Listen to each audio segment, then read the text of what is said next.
Direto para Brasília, conosco José Maria Trindade por imagens para você que nos acompanha pela internet. Ontem, Zé Maria, estávamos aqui de plantão, você esteve no Palácio do Planalto. Você também foi convidado para a churrascaria, Zé Maria? Eu fui empurrado lá. Foi um pega para capar nessa churrascaria, viu? Geralmente esse tipo de reação do governo não dá certo não, né? Agora já estão aí comentando. A gente viu lá que a carne, parte da carne da churrascaria é importada. É uma churrascaria tradicional aqui, que serve os chamados dos cortes prêmios, né? E tem sim uma participação grande de carne importada. Então isso costuma sair pela culatra o tiro. Mas olha, a Polícia Federal está sendo criticada no próprio governo. O presidente Michel Temer chamou o Leandro Daello, que é o diretor-geral da Polícia Federal, para dar explicações. E não soube e não quis fazer uma crítica pública, né, direta à Polícia Federal, a forma de investigação, porque há uma certa ignorância, uma ignorância natural, até às vezes dos profissionais de imprensa que divulgam, por exemplo, que vitamina C e outros conservantes poderiam ser danosos e que houve mistura de papelão com carne para aumentar o volume. Na verdade, foi a embalagem que foi junto mesmo. É grave, todo mundo sabe, mas o presidente Michel Temer não quer dizer que a carne brasileira é fraca e por isso reagiu. Em entrevista no Palácio do Planalto, o presidente disse que é uma minoria, viu? Vamos ouvi-lo. Nós temos 4.837 unidades sujeitas à inspeção federal. Delas, apenas 21 supostamente envolvidas em eventuais irregularidades, porque tudo isso depende de uma apuração, de uma investigação que já está sendo levada a efeito. É uma grande guerra internacional mesmo, né? O Brasil, como grande exportador de carne do mundo, exporta para 160 países e era preciso mesmo o presidente Michel Temer fazer essa reação. Agora, o ministro Blairo Maggi, de Minas e Energia, da Agricultura, que é do ramo, né? É o maior produtor de soja do Brasil, um empresário da área da agropecuária, né? Ele foi mais claro ali quando ele falou sobre a ação da Polícia Federal e ouviu, assim, simples, os funcionários do Ministério da Agricultura estavam sendo investigados, por isso não poderiam participar da investigação. Porque nós não estávamos presentes, por exemplo, para responder que cabeça de porco pode ser utilizado na formulação de embutidos. Por que nós não estávamos presentes? Para saber que ácido ascórbico é vitamina D, C e pode ser utilizado nos processos. Essa guerra agora, né? A de informações, o mundo inteiro ficou assustado, isso é bíblico, né? Essa história, esse medo de qualquer contaminação na alimentação, e carne muito mais, porque é tratada com certo respeito e até uma reverência muito forte com relação à alimentação mundial. A gente sabe que a exportação de carne brasileira, ela teve que passar por parâmetros, inclusive de abate, não é só a qualidade da carne, mas a qualidade dos animais e também o chamado abate humanizado, isso é muito cobrado. A reação do governo é de adotar medidas mais severas na fiscalização e transparência. Aí é o caso mesmo de o melhor conservante é o sol, né? Ô, Zé Maria, a gente vê que o ministro tentou reagir ali, mas ele tinha um papagaio de pirata soprando atrás dele, errou até o nome da vitamina ali para justificar o uso de ácido ascórbico. Agora vai ficar essa guerra de versões, mas me parece que houve uma inflexão no governo, que foi pego muito na defensiva na sexta e partiu para o ataque no fim de semana, né? Isso foi combinado naquela reunião do Temer com os auxiliares. Como é que agora a tentativa é jogar para cima da PF, é isso? Isso foi estudado, houve uma ideia, Vera, de se colocar de forma muito clara que a Polícia Federal errou, que exagerou, aí a luta é pela narrativa, né? Isso aí é a grande guerra, porque se trata de uma guerra também comercial. Lembrando que ele chamou os representantes dos países, porque hoje o embaixador não é mais aquele embromation de ficar falando só de diplomacia, não. O diplomata de um país hoje, ele é, antes de tudo, um encarregado de negócios. Então, foi muito bem. Agora, o presidente Michel Temer e o ministro foram aconselhados a não bater de frente com a Polícia Federal, porque nós estamos aí ainda sob domínio da Lava Jato e qualquer ação poderia parecer ataque à Polícia Federal, mas o que eles cobraram é a narrativa, né? Dizer que realmente houve punição, que o número de funcionários envolvidos não é tão grande e que também, diante do grande número de plantas frigoríficas no Brasil, 21 não é tão grande, que o governo reagiu e fechou logo de cara 13. Então, essa seria a narrativa dos sonhos e ainda saía para a opinião pública de que o governo cuida, sim, da fiscalização e é rigoroso. Isso daí, né, Zé? Só uma questão rápida. Bem, lembrar que cabeça de porco, o ministro coloca nos embutidos, Deus do céu, o que tem nos embutidos, o que está embutido nos embutidos, né? Daria uma boa discussão, né? Meu Deus, quer dizer que é normal tal. Cabeça de porco, eu me lembro que era o nome do famoso cortiço no final do século XIX, no Rio de Janeiro, o maior cortiço, e que deu origem, por tabela, a um clássico da literatura brasileira, do Aloysio Azevedo, chamado O Cortiço tal. Então, que deveria ser lido. Na época que era lida a literatura brasileira na escola. Hoje ela não é lida, é só um resuminho, etc. tal, né? E a vida segue. Hoje é a Valesca, que chama essa música popozuda, né?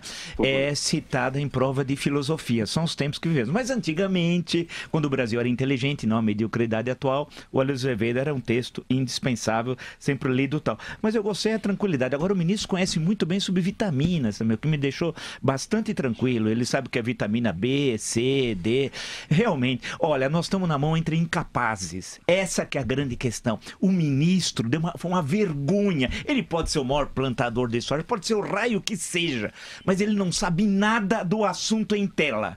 Ou seja, ele não estudou antes. Essa que é a grande... Bastava ele estudar, não ser preguiçoso, é porque ele é rico e poderoso e o pessoal tem medo, né? Ele é rico e poderoso, não sabia nada. Ele não sabia nada sobre o assunto. Ele só deve saber de soja. Mas parece que o problema não era com a soja, né? A grande questão é que não sabia coisa alguma.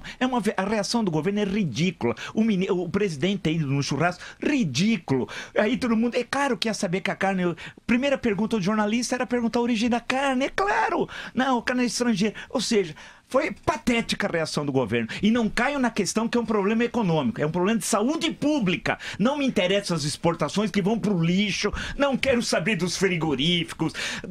O problema é de saúde pública. Nós estamos comendo carne podre. E, por fim, carne fraca, eu acho que quem colocou o nome é homenagem ao Ronald Golias, que é uma expressão usada na família Trapo, né? Eu acho que é um saudoso do humorismo brasileiro. Agora, o resto é tudo ridículo. A gente ri. A única coisa é que no humor não nos roubaram. O resto é elite, é desastrosa. Além de corrupta, é incapaz. Professor, eu acho que essa questão da qualidade é fundamental até para tranquilizar o consumidor.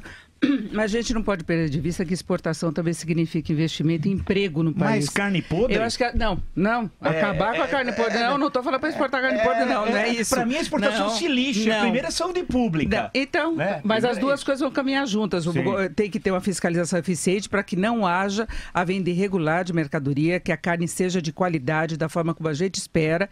Isso é uma questão básica de saúde. Agora, junto, isso é preservar as empresas, as exportações. Eu não estou falando nem das empresas, estou falando de exportações brasileiras, de atividade, de emprego do setor, de um dos setores que estão indo bem na economia em meio a toda essa crise, que eu acho que é fundamental. Eu acho que as duas coisas têm que ir junto. Você tem que respeitar o consumidor, tanto o consumidor brasileiro como o consumidor estrangeiro, mas é um setor estratégico para o país, para a balança comercial, para a atividade, para desempenho do PIB numa situação de crise. Então, que se faça uma diferenciação do que tem de podre nessa história toda, que tem, e depois o que dá para livrar disso, para conseguir e estimular a atividade. Então, o Brasil tem que vender a imagem de que não é toda a carne brasileira que é podre, não é? Eu acho que tem esse aspecto econômico, que não é só para preservar frigorífico. Interno, né? Exatamente. Sabe o que deve acontecer? Eu não duvido. Eu acho que tudo tem que ter uma fiscalização muito séria. A hipocrisia dos grandes empresários brasileiros, dos grandes, e esse pessoal dessa turma aí,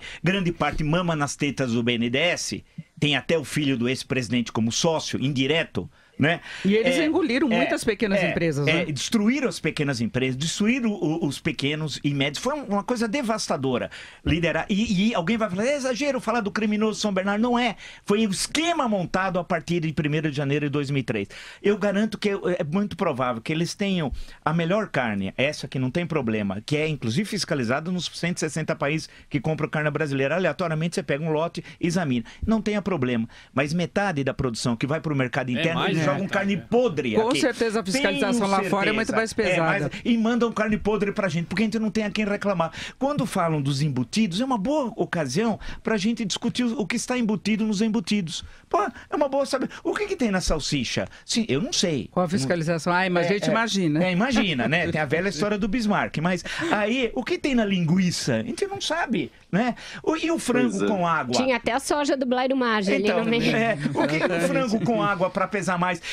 Se a gente for ir, o botijão de gás de 13 quilos. Tem 13 quilos no botijão de gás de 13 quilos? Não, essa história do frango já foi muito questionada, inclusive, porque a maior parte é água. Eles congelam com água para pesar mais, na hora que você descongela, vem com franguinho. E a carne vencida, reembalada. Carne vencida, reembalada, isso acontece nos açougues. E eles tiveram uma ofensiva também nas grandes redes de supermercados aqui no país para vender o produto deles. Sim, e acabaram com o pequeno e médio. O pequeno e médio que abastecia o supermercado foram destruídos. E esses grandes... E eu fico pensando naqueles que colocam a sua figura pública para anunciar os produtos dessas empresas.